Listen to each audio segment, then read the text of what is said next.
Hello, hello, and welcome back to Soulstar Radio. I'm Jacquelene Close-Moore, your host, and I'm coming to you live from my little shop in South Yarra at the Psychic Star. We're just on Myrtle Street, so it's just off Toorak Road, but we are down-to-earth people here. So, and people in this area are actually pretty down-to-earth and rather groovy. So it's really interesting when you think of it, the different projections people have on where you are and the geography of it, and also even, coming into this week's show and looking at the groundedness of different spiritual practices, like how grounded are we and how realistic are we. So, for example, if I'm doing readings for a client, I generally try to space them at least 6 months apart. Now, my reason for doing that is life has to happen in between. You have to be enacting things in your life, and as a reader, my role is not to change things for you. It's to give you insight into what the choices might be, where those influences could take you. But then the actual decision is yours, and all I'm giving is insight from a different angle. Compassionately done. Sometimes suggestions people wouldn't have thought about before about how they can improve their situation, for sure. But it's not my role to indoctrinate, control, take the reins for you or the steering wheel for you and drive that car and determine how much or when to hit the gas or when to put the brakes on. It's to guide, heal, protect, but not to take control. And I think that's a really important thing when we're working in this field, because we can be dealing with some very vulnerable people, and we have to be sensitive to those vulnerabilities and helping people with those vulnerabilities, but not helping ourselves to their vulnerabilities. And there's a very, very big difference. And what sort of come really apparent this week is just how many beautiful people there are working in this field who understand that. But then you get the occasional person who, is giving people weekly readings. And no. If you're having to have a 1 hour reading every week, something's really not right there. If you're having counselling every week, I would understand that. But if you're having a reading every week with the same reader and they're pretty much taking the control of your life, I'd actually be really worried about that. There's a difference between readings and coaching, and I think as long as there's a very clear intent in the coaching phase that you're helping that person access their own wisdom, not telling them what is or is not wise, that's the way I'd sort of be looking at it.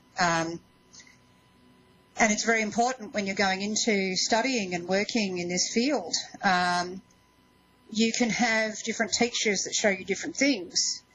You can have readers say different things to you, healers say different things to you, fellow students, fellow travellers. But the thing is, you have to also apply your own critical thinking. And critical thinking is really important because it allows you to sort the wheat from the chaff. And we can give what we see, but ultimately it's up to you. It's your choice, it's your life, and it's your perception. So you're not going to agree with everything I say on this show. Fabulous. If there's things on this show you find helpful, great.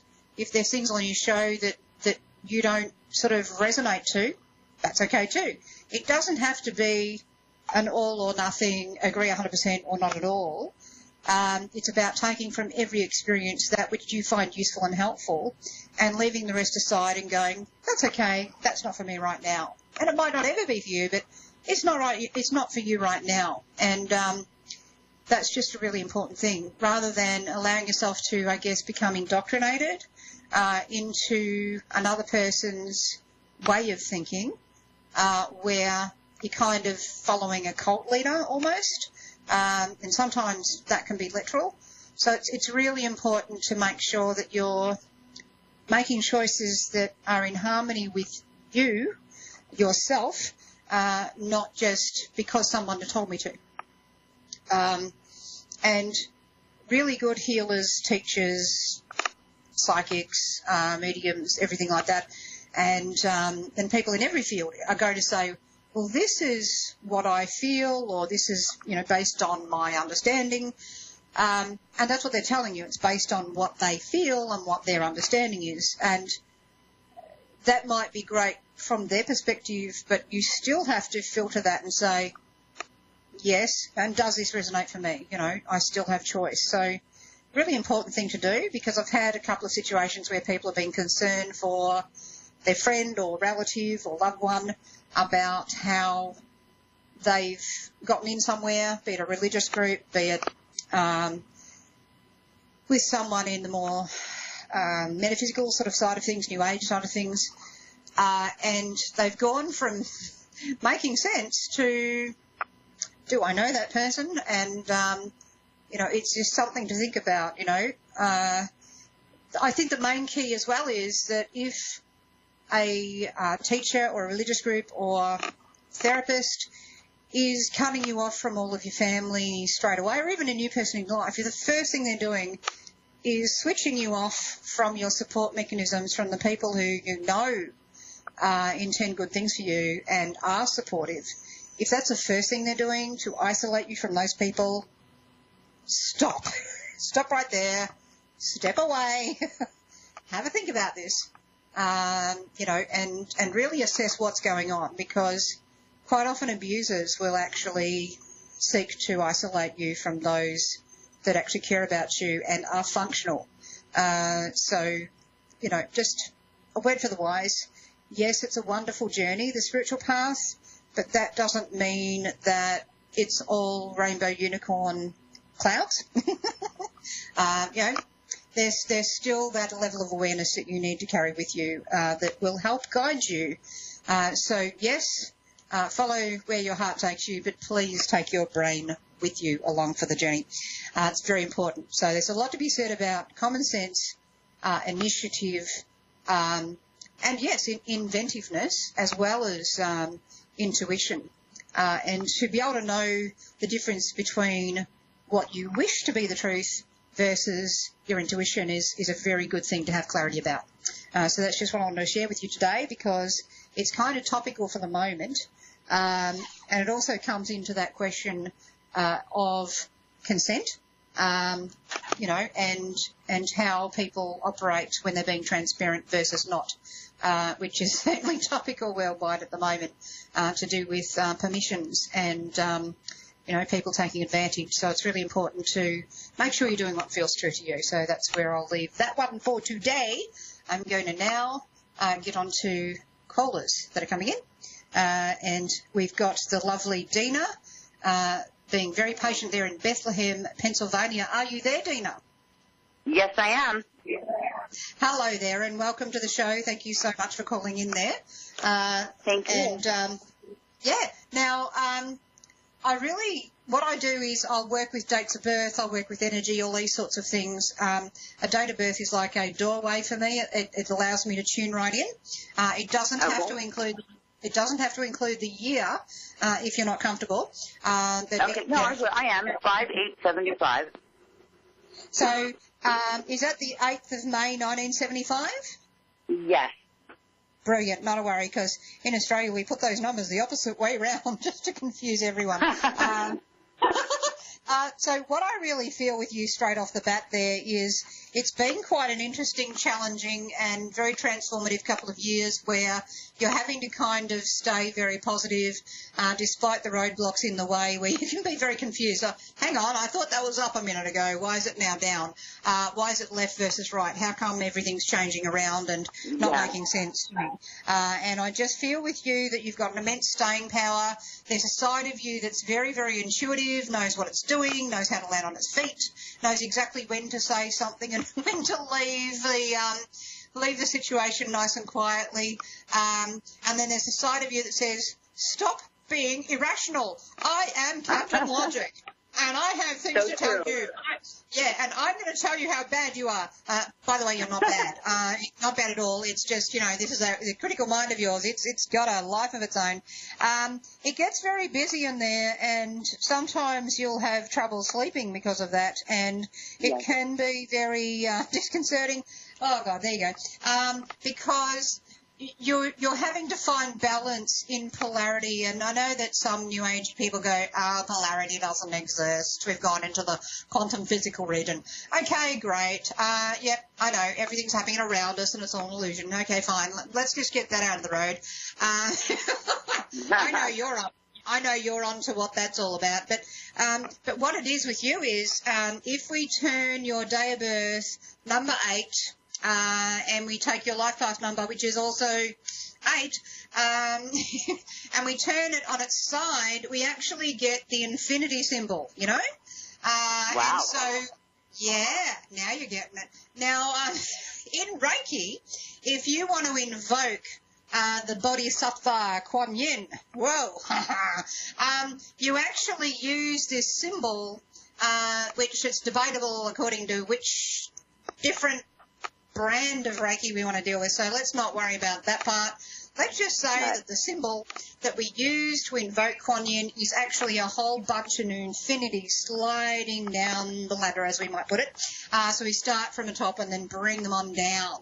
And so it's interesting how that 8 day of birth and also the 8 life path number for you actually relates to having to be more compassionate to yourself. Make sense? Yes, it does. Yeah, because you really, you'll get quite stuck in, did I do that correctly? Oh, I better go and check that I locked the door. Have I got the eggs where they should be? Have I cleaned correctly? Oh, gosh, and yes, you get things done, and yes, you can be focused, but sometimes you can be really hyper-focused, if that makes sense. Yes, it does. And I also feel with you that you can, in the past, be quite forgiving of others, but holding yourself to a very, very high standard, almost breakable type standard, and yet not, I refuse to break. Whereas now, thankfully, in the last 2 years, it really feels like that, because it hasn't worked, it's really, really not worked, and it's made you stop and go, actually, I'm going to change this approach now.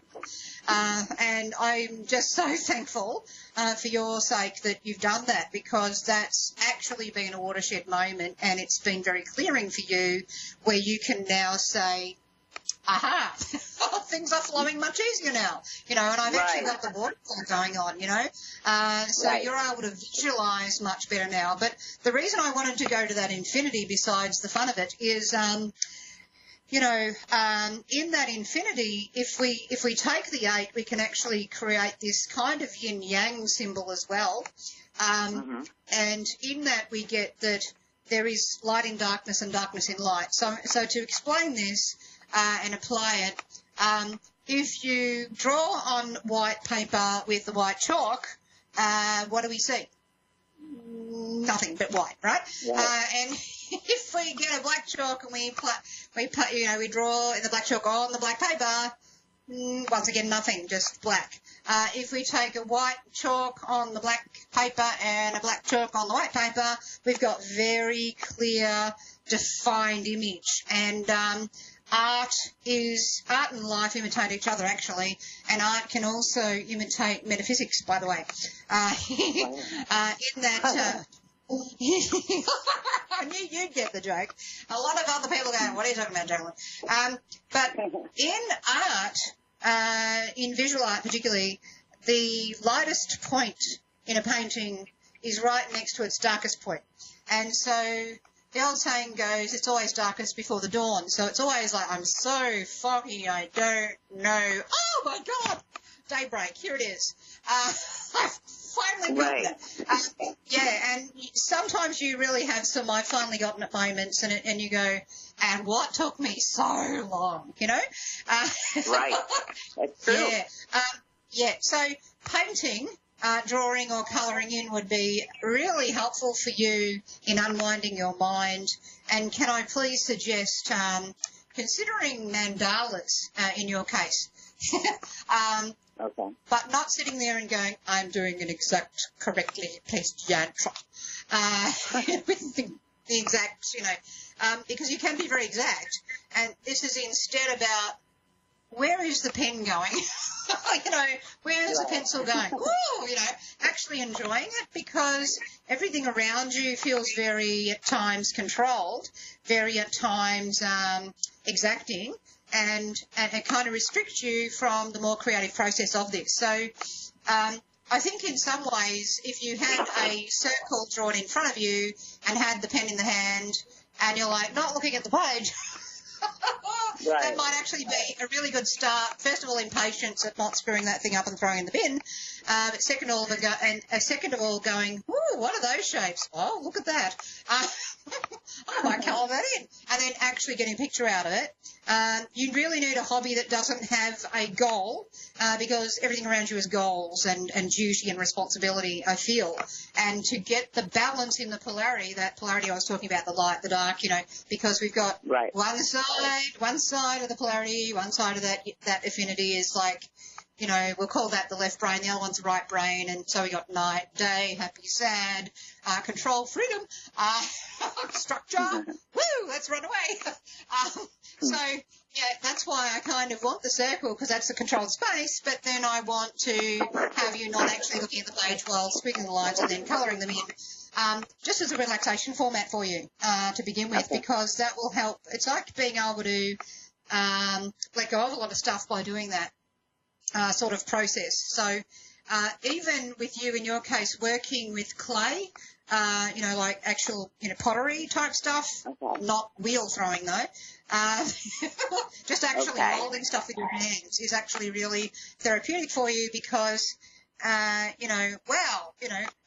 on, how do I shape this? It's an exercise once again in the doing, but not actually trying to control, whereas throwing clay onto a wheel and you're centering it, but there's a lot of control both needed and also afforded in that it's more about free-flowing stuff for you. That will help you unwind this really busy mind of yours, and any meditation style you're doing needs to be also free-flowing, movement-based. So, jogging while imagining you're in a rainforest, or actually jogging through a rainforest, is also helpful, because you pick up a lot from that energy. But trying to sit there and meditate without doing anything else, I think you'd 5 minutes I'll give it. Okay. Whereas if you're moving while doing that, I feel like, so if this yoga, tai chi, qigong, I feel like you would have much better chance at actually really relaxing, if that makes sense. Okay. Yeah. Now, any questions you wanted to ask me at all? Yes, I wanted to know about this current man that I've been seeing off and on. I wanted to know, his birthday is 8/15. Yep. I just wanted to know where it was going with us. I think he's still working that out too, and there's been a lot of uncertainty in his life, and I feel he's coming out the other side of that now at this end of the year, but I think earlier on in the year, particularly March and May, are quite confused for him. I think that I really think he's coming outside the other side of that fog, if that makes sense to you. So to me, the patience is what's worthwhile. I don't feel that he's going to disappoint you through your patience, except that you can't be too allowing.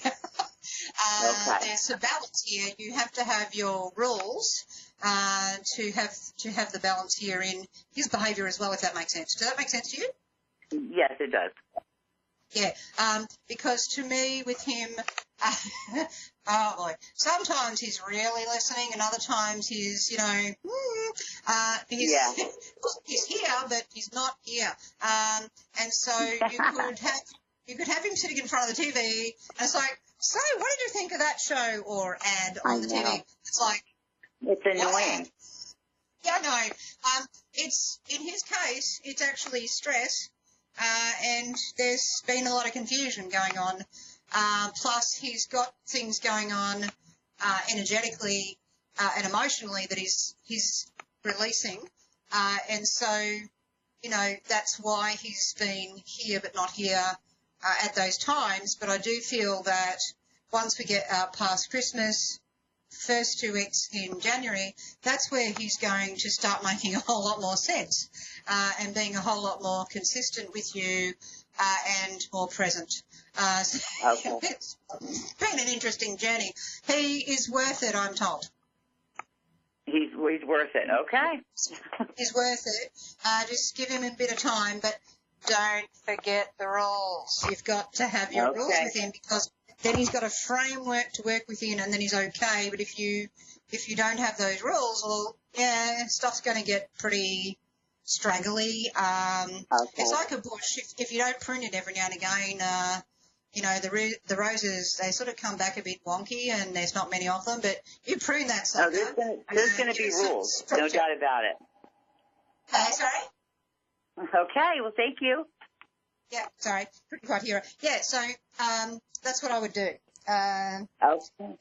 Yeah, but yeah, if you prune the roses, they come back thicker and fuller and more lush. There's a lot more of them, and there's less thorns, by the way. Okay. He does need occasional pruning.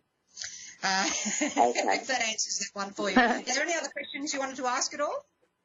One more thing I just wanted to know of my grandparents who are deceased. I want to know if they're with me. Oh, God, yes. No question there. It's busy around you. There's not just Really? 2 people. I've got 3 people around you.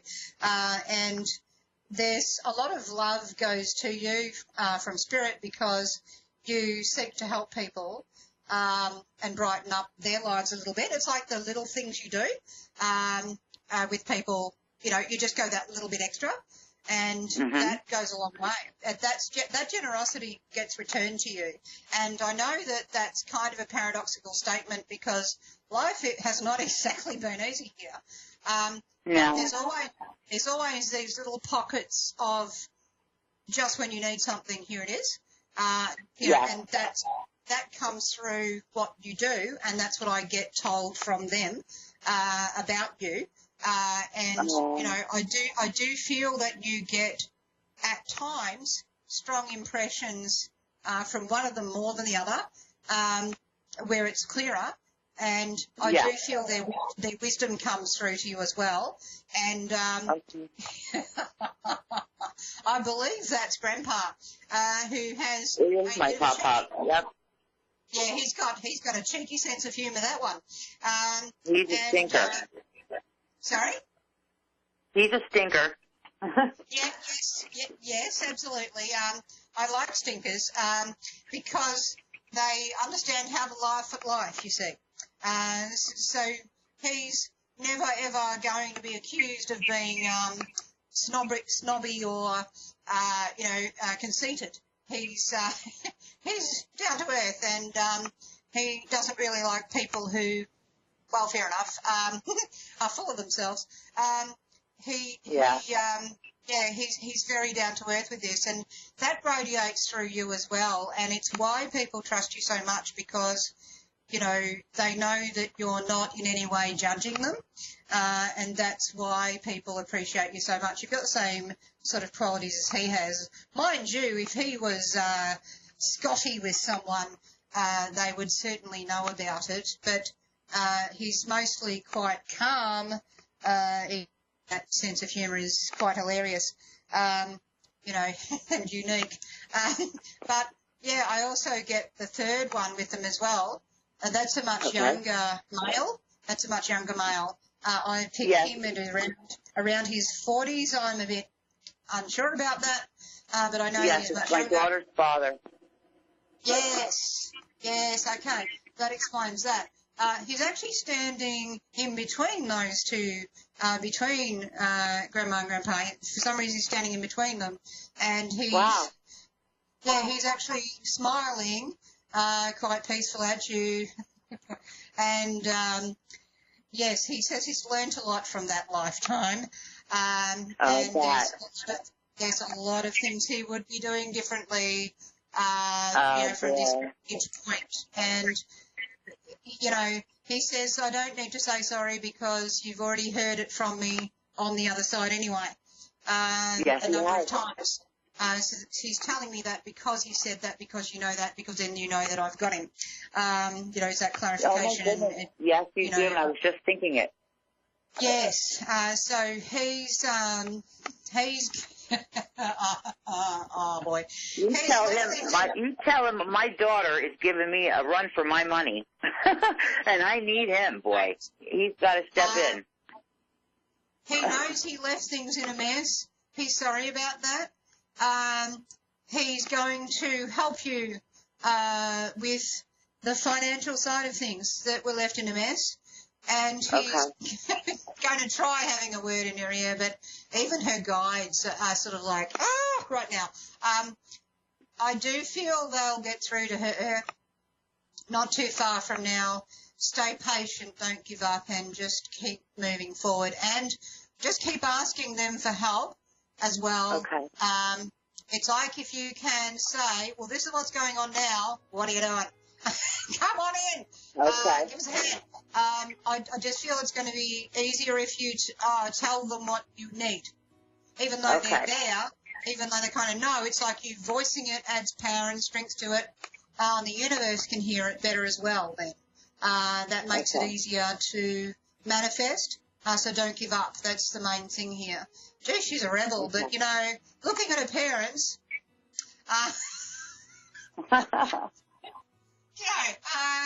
you've got this. You've got this. I know you feel alone with it, but you have got this, and you've just got to sometimes just get determined enough about it and be very, very clear in your mind, which is why I was going on about that infinity before. The more we get you in tune with the calming of your mind and the balancing, the easier this is actually going to get to bring it all back in line. By the way, did you know that if you get kinesiology on you, or healing on you, guess what? Can't help but go to the daughter. She's got no choice. So that's what I'd kind of do to be a very cheeky, esoteric mum. That's something you can get away with because you're a mum. So that might be a way of getting her to see the other side of it. Also, I'd really strongly suggest for some reason sticking a mirror opposite your door so that when you look in the door you can see your reflection in it. That's for some reason, it'll be to do with some sense of someone having ripped you off. I'm not quite sure why, but that's what I'm going to leave you with. That's all we've got time for today on Soulstar Radio. Thank you so much for tuning in. Sorry about anyone who's tried ringing in and couldn't. Do feel free to catch us on the Facebook page and the website. Catch you next time. Same bat time, same bat channel. See ya!